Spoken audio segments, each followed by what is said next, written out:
Next. ಒಂದು ಚಾಕೊಲೇಟ್ನ ಬೆಲೆ 9 ರೂಪಾಯಿ ಆದರೆ 15 ಚಾಕೊಲೇಟ್ಗಳ ಬೆಲೆ ಎಷ್ಟು? 15 ಚಾಕೊಲೇಟ್ಗಳ ಬೆಲೆ 135 ರೂಪಾಯಿ. ಹೇಗೆ? 15,135. ಏನ್ ಮಾಡಿದ್ರಿ? ಗುಣಿಸಿದ್ವಿ. ಗುಡ್. ನೆಕ್ಸ್ಟ್. ಸೌಮ್ಯಳ ಬಳಿ 100 ರೂಪಾಯಿ ಇದೆ. ಅವಳು 75 ರೂಪಾಯಿ ತರಕಾರಿಗಳನ್ನು ಕೊಂಡಳು. ಅವಳ ಬಳಿ ಉಳಿಯುವ ಒಟ್ಟು ಬೆಲೆ ಎಷ್ಟು?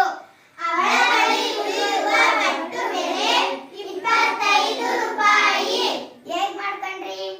175ನ ಕಳೆದ್ವಿ. ಗುಡ್. ನೆಕ್ಸ್ಟ್.